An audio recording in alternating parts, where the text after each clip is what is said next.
Hello, this is Chris. I just wanted to share a few of my tips as far as buying a new car. I'm no expert like Dan is, but just some of the things I've learned over the years, and some of them through the hard way of getting screwed, basically. My first tip is never trade in a car. If you have a car, sell it outright. Sell it to a family if it's a good car. If it's a car that you know is questionable, uh, just sell it on Craigslist, Facebook Marketplace, things like that. Because what it does is it allows the dealer two different ways to make profit. They can make profit on the new vehicle and profit through trade-in. I'm a numbers person, so I can just kind of give you an example. Let's say your trade-in is $12,000 and you're thinking, yeah, I have a trade-in value of $12,000. I'm going to get that.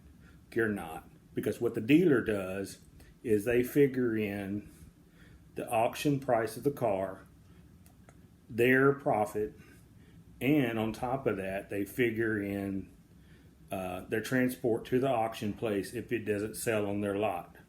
So that $12,000 trade-in value that you think that you're going to get, they're first going to come back with, say, 75, 78, $100. And you're going to fight, and you're going to fight them, and you're going to fight them. And let's say you inch them up hundreds and hundreds of dollars, and you get them up to $90 to $9,500.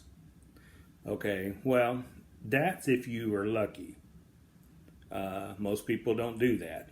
Most people are beaten down at that point because they're in the dealers and they're being pressured. So why not just, let's say that car's trade-in value, sell it to a family member. Let's say if you sell it for $12,500 or $12,300, that's only $300 more, but that wound up being $2,000 or $3,000 more than you were going to get.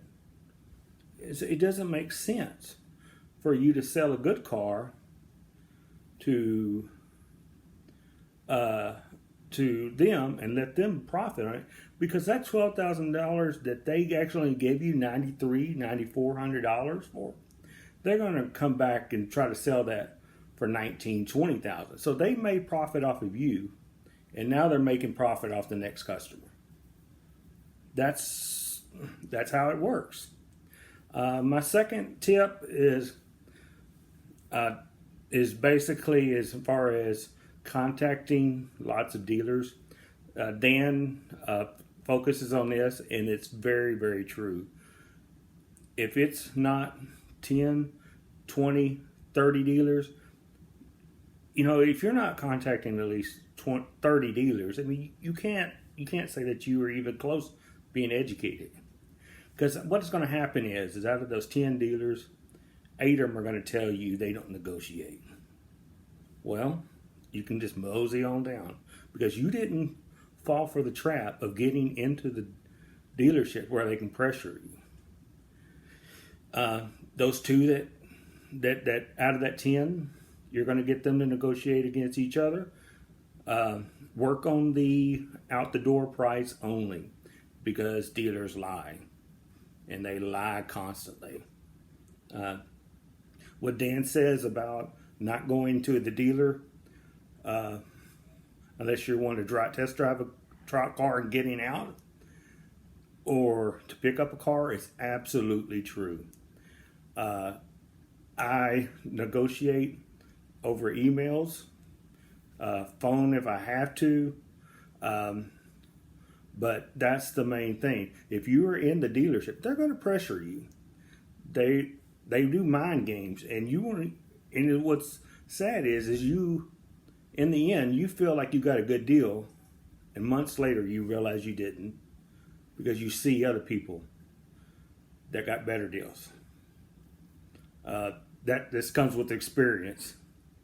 And the third thing is when you're actually got in there and they're going to try to tack on the extras, gap, service contracts, all these different fees that, and they're going to inflate fees. I don't know how many times I've seen hundreds of dollars in dealership fees, and it's just ridiculous.